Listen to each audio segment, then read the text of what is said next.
And you're welcome to interrupt a little bit. All right, this is going to be a short video on the stack and heap. It might actually not be super short. So let's talk a little bit about how C++ works first. We're starting with C++, then we'll head over to Python.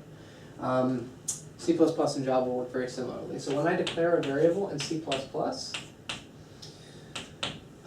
it's put in a space in memory that we call the stack. And so let's show the two different parts of memory. Okay, this memory is the stack, and this is the heap. All right. For now, these names don't necessarily mean anything, but they will in a second. So when I declare a variable, that puts a box on the stack, and it stores the value 1 inside it. And this variable is called x. That's going to be my notation. Now, let's say I have a string object in C++. I have a string s is hello. Okay. Then that also will create a variable s. I draw a little box on this place in memory that we call the stack. And there's a good reason why it's called the stack, but we'll save that for another time. And hopefully you've seen the stack before and how function frames get added on top of the stack and how the stack unwinds. If you've done your recursion, that's really important. If not, bear with me. All right, so what this does in C++, there's a different thing you can do in C++, right? Hello is a string object, right, in C++. X is a primitive, but right now they're both going on the stack. But there's another thing you can do in C++. You can do an int pointer in C++, right? You're familiar with that? Yes. Int pointer y. And I can say I want to create a new int, right? Right? And what that does is it creates a pointer on the stack, but on the heap, as indicated by new, it's creating this spot for some unnamed variable. This thing is not called y. This is just some new integer object on the heap. And it says y, you point over to that. Really, it stores the memory location of this particular object there, or this actually it's a primitive and it's stored on the heap, okay? There's a conceptual difference between the two. It doesn't actually store the value inside it. So in order to, in C++ do it, right, I do dereference y gets 1, right? That's right. A little rusty. And that's what happens here. So some funny things, so we'll leave that aside. We can also do string pointer. S2 gets new string. Maybe you're not familiar with saying new string, but string is a class after all, and so we can instantiate it. There's a constructor. That new keyword is going to say we're going to put this object here on the stack. We'll talk about why it's important when we get over to Python. Okay, so that's created a pointer called S2, and this pointer points over to their thing in the stack. All right, so in C++, when you're done with these things and you say, I don't know, if I change x now, x gets 2. All right, well that's going to directly change the value that's inside here. But if I change, let's say I want now y to point to another int. And now I say dereference y gets 3. Well, I haven't changed the value. Now I've changed y. Y is now going to point to this other place. This is how to visualize it.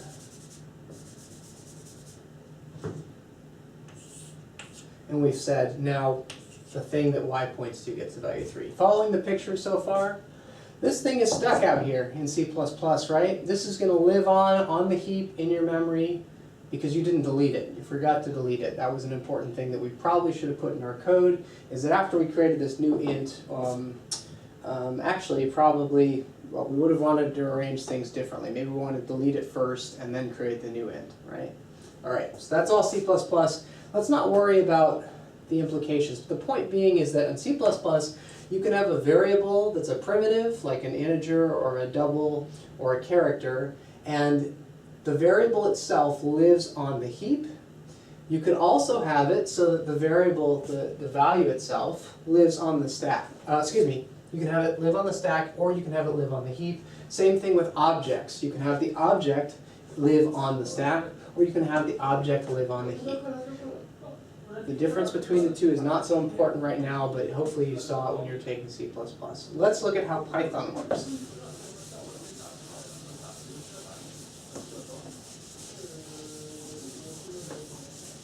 In Python, there are no primitives and objects. Everything is an object. So if I say in Python x gets 1,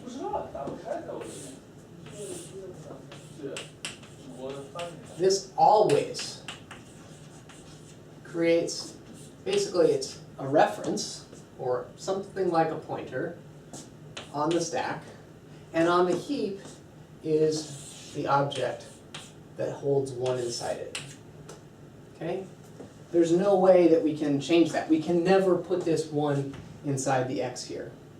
Right? Same thing with a string. S gets hello. Okay?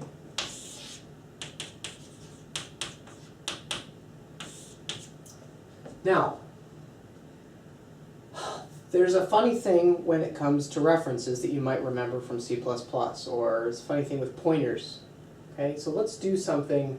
We need to use lists in order to demonstrate this behavior in Python. The difference comes into play with mutability. So let's change to lists. Let's see what lists look like for a second. And we'll talk about mutability and immutability in a second.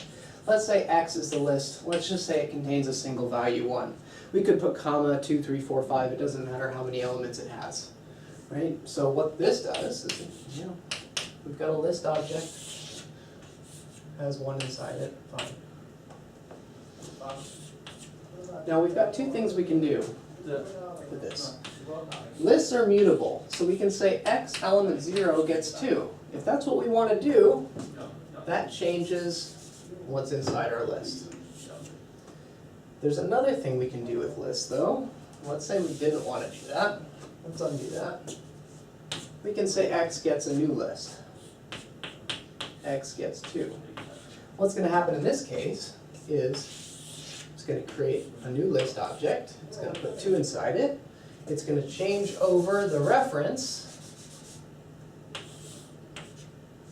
Now in C++, if this happened, this guy is going to be sitting in your heap forever because we forgot to delete it. But you don't have to worry about that in Python. That's what our automatic garbage collection does. It says there's no more pointers or references pointing over to this guy, so we can get rid of it. So eventually that'll happen. You don't ever need to worry about memory management in this class. Okay, so that automatically goes away. But there's a conceptual difference between those two things. Creating a new list or modifying the existing one. Now lists are mutable, so you have the opportunity to do that.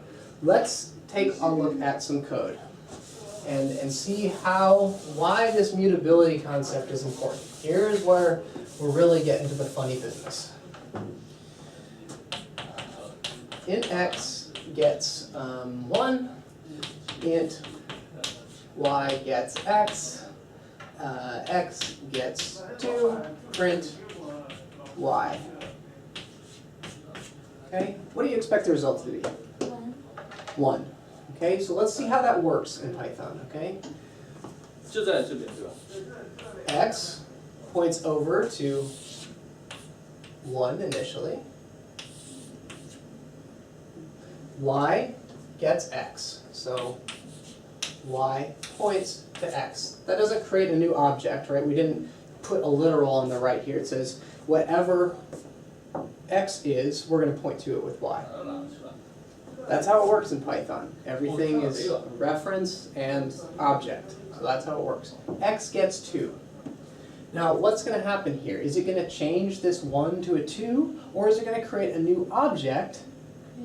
It's going to create a new object. When we put a literal in here like this in Python, we don't get a choice. The integers and strings and doubles are immutable in Python. You cannot change them. So we don't have any choice When we say x gets 2, a new integer object is created, and x is now going to point to that integer object.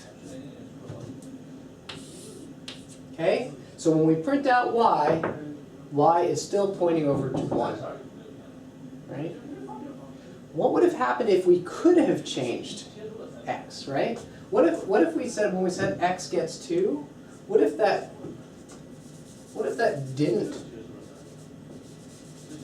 What if that actually changed this one here?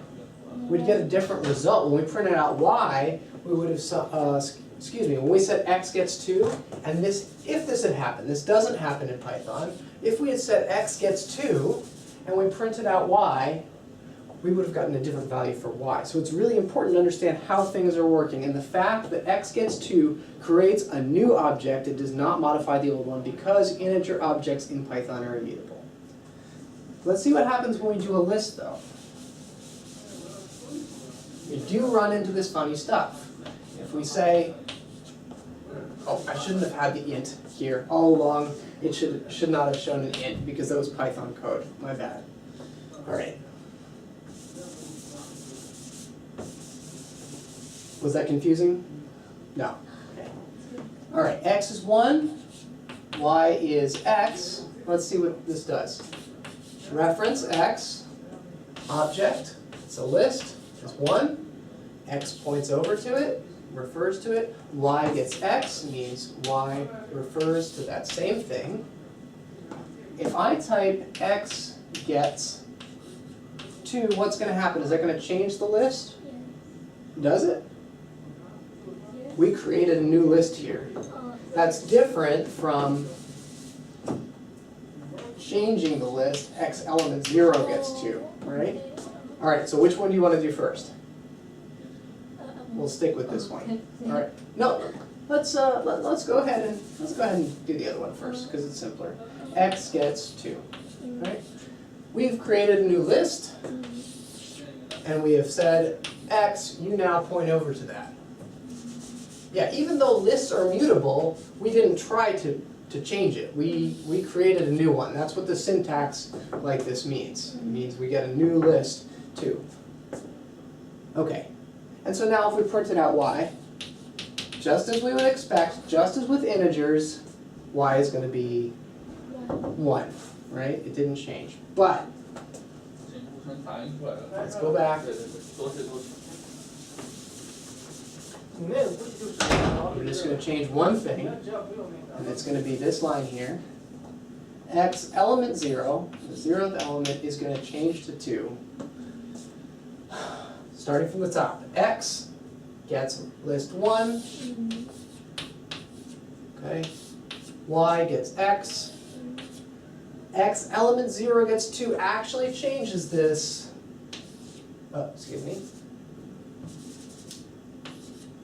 print y, we get 2, or the list 2.